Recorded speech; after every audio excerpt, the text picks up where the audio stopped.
Hello traders and welcome back to the market opening preview on a Tuesday, August 19, 2014. Traders, this is brought to you through FXCL Excellence in Trading. Traders, it is great to be with you, coming to you live from Pattaya, Thailand. Beautiful blue skies, white sandy beaches, no wind. And I gotta tell you, it's a little toasty out here. Yes, it's very warm. And it's pretty early in the morning for me, so all good. Looks like it's going to be an absolutely beautiful day. And no, I will not be going to the beach today. Too busy. Lots of trading to do today. Lots of work ahead. All right, traders, if you would, let me introduce myself to you. My name's William Guild. I'm your moderator for the market opening preview brought to you every single day before the London Open. Traders, we also do the Friday wrap-up after the New York close every Friday.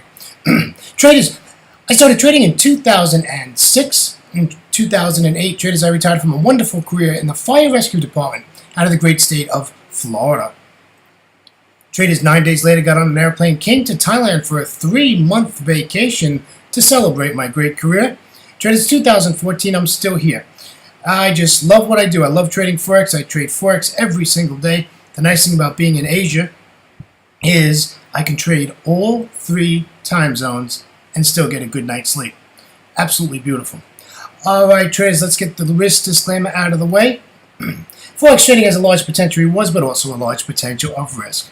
You must be aware of the risks and be willing to accept them in order to invest in the Forex markets. Traders, please do not trade with money you cannot afford to lose. Traders, remember that past performance of any trading system or methodology is not necessarily indicative of future results. All right, traders, let's talk news and commentary. Okay, so the first thing we're going to talk about is our calendar, and we did have the monetary policy meeting minutes out of the Aussie in the Asia session, and there was not much movement at all as I was in front of the charts. However, coming into the London session, we have Great British Pound, CPI, year on year. That looks like the big one for the pound. The pound's got a lot of low impact data coming out today all throughout the London session, so just keep an eye on that. Don't think it's going to affect our trading too much. Coming into the U.S. session, the big one is going to be building permits coming out 1 hour before the New York stock market opens. And that, my friends, looks like that's it for our high impact news calendar stuff. So that's what's going on there. Let's head over to the markets and see what happened overnight. The Dow 30 closed up 1.06%. Wow. The S&P 500 closed in the green at 0.85%, and the NASDAQ 100 closed at 0.83%, also in the green. All right, let's go across the pond. Wow, I'm looking at this chart here, and it looks like the Eurozone did very nice. The DAX in the green at 1.68%. The FTSE 100 in the green, 0.78%, and the CAC 40 in the green, 1.35%. And the Eurostoxx 50 also in the green at 1.41%. Wow, great performance out of the London Eurozone area. Absolutely gorgeous. All right, currently trading, let's talk about what's going on my side of the pond. We got the Nikkei 225, which is currently trading. It's up 0.91%. The Shanghai is down just barely at 0.10%. And the Hang Seng is up at 0.19%, and the S&P ASX 200 out of Sydney Sweet long setup is up at, oh gosh, what is that up at? 0.52%, and ending the sessions that are currently trading, the Kospi is also up at 0.92%. Okay, the commentary for today is pretty small, not much to talk about other than yesterday we had a couple of really nice moves. We're going to look at some charts. What about that New Zealand dollar in Asia this morning? For those of you who trade Asia, that really made a huge sell-off. That was a big move. I'll show you that chart in just a little bit. And also the Euro Aussie. The trade plan yesterday worked out beautifully, almost to the pip, and I will show you what's going on with that. So traders, not much going on other than that in the trading world.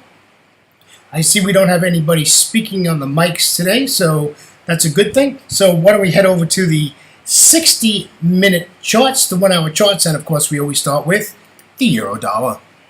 Traders, if you noticed, I am moving my trading strategy just a little bit different. And what we're doing is we're taking tighter trades. We're not looking for the 40 pips anymore and the 60 pip moves. We're going to tighten up a little bit and just be looking for these 20, 25 pip moves and get out. We're not going to be staying in these trades a long time. Okay, on this euro, we just need this pullback to the 618 at 33.70 in that area, and we're just going to take this back down to 33.54. So, we're basically looking for 20 pips, 22 pips on this trade. We're not looking for a lot. We want to get in and we want to get out because price is reacting to support and resistance, and one statement comes out and it can really knock you out of the trade. So we want to get in the trade. We want to get break even when it's time to get break even and safe, and then we'll just let the trade run. Okay, let's go over to the pound. Here's the pound trading really nice. Did nothing yesterday. Absolutely flat yesterday. Had no movement at all in the pound.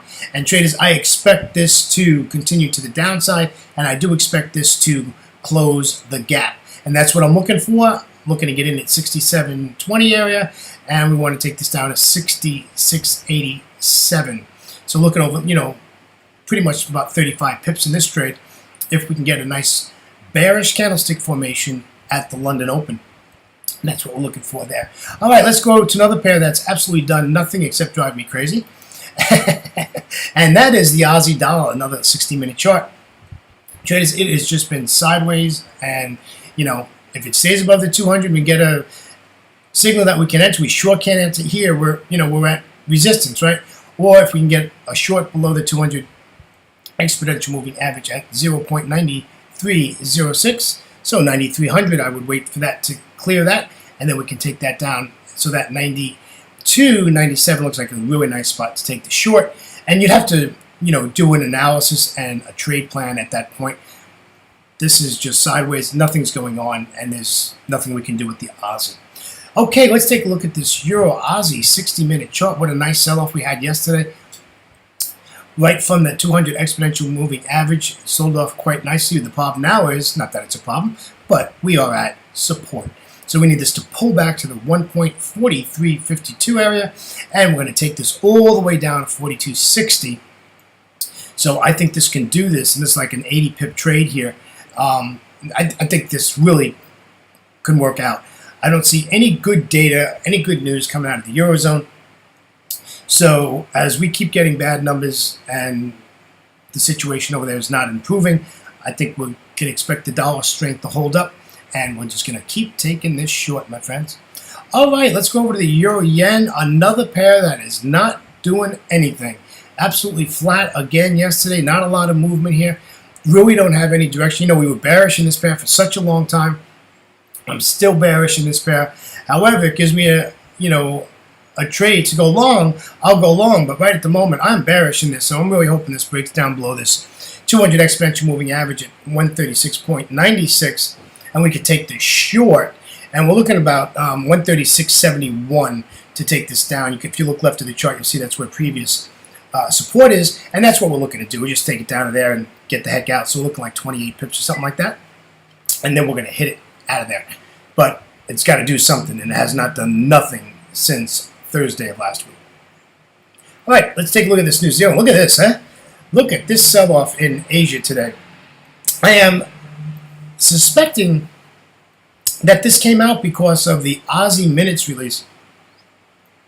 But when I went back and I'm saying, well, this started before the release, so I'm not quite sure why we had this big sell-off out of New Zealand, but we'll keep an eye on it. However, there's really nothing we can do until this pulls back to the 0.8450 area, as close as we can get to that 61.8 fib, and that's at 84.52. So once we get to that, we'll be in a much better shape to take this to the downside. We surely do not want to be taking this short here. Look left of the chart, my friends, and we are at support. So we don't want to be doing anything at the moment. All right, traders, that wraps up our market opening preview on a Tuesday. Again, an absolutely gorgeous day in Pattaya, Thailand today. Remember, traders, this is brought to you through FXCL, FXCL Excellence in Trading.